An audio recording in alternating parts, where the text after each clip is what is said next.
Hello Joshers, and welcome to another episode of JEEZEEbox. Today we're going to be talking about Iron Man. Iron Man is the first, not chronologically speaking, movie officially set in the MCU. Our very first exposure to the Marvel movies that we now know and love was with Robert Downey Jr.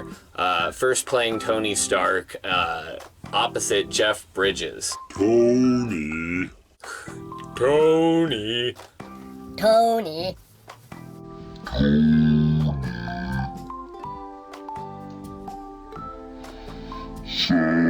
Is that he was a gun and weapons dealer, made tons, billions off of it. His family legacy, you know, like they were always really good techie. His dad is actually in Captain America as well, Howard Stark. Please, no gang signs. Iron Man's a really fun movie. I had a lot of fun rewatching this one. I definitely recommend it. Everybody's seen it at this point. The first Iron Man movie is fairly grounded when you look at like some of the Marvel stuff that comes out now. Just a regular guy. He's a billionaire, but he's a regular guy, and then he builds this suit in order to escape from terrorists when they're holding him hostage and forcing him to make a bomb. There's something going on behind the scenes between them and Tony. I think the casting in this movie was really great. They did change the casting between this movie and the second Iron Man, which has Don Cheadle now as War Machine taking over the role. In this one, it's fairly grounded in that you have Iron Man, who's just a regular guy, and he ends up opposite Obadiah. Tony. And Obadiah just has a larger version of his suit that he piggybacked building on by standing on Tony's shoulders, similar to the metaphor that Ian Malcolm uses in Jurassic Park. Great movie. Really enjoy Iron Man. I like the whole trilogy. I think each of the movies offers something different, and everybody loves Tony Stark. He's become a household name, an icon now, like he never was before. Iron Man was created as an unlikable character. When he was created, he was supposed to be unlikable. He was an alcoholic, he was a womanizer, and at times he's often a bad guy in a lot of the comics and stuff like that.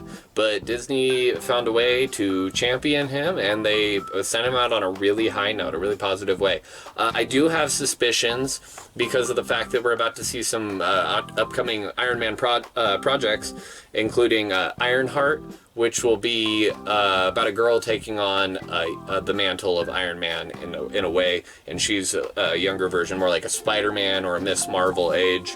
And then you'll also see Armor Wars, which I think the only confirmed casting so far is Don Cheadle as War Machine in that one. I think that Tony Stark and Iron Man are going to be back in the MCU, even if it's just in the form of a hologram.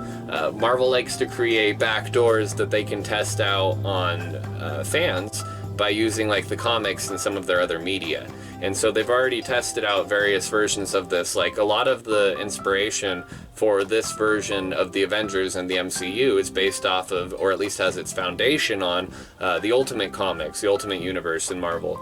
And that was more of a shorthand, more modernized version in a lot of ways of the original, like Spider-Man, Avengers. They're called the Ultimates even in that one. It's a lot more similar to that at times than it is to like if you look at like the old comics, whoo, brutal. Try reading those. Try reading them. I dare you. That's Iron Man. I really like this movie. Why dress like you when you can wear me? Thank you. Hopefully you just enjoyed our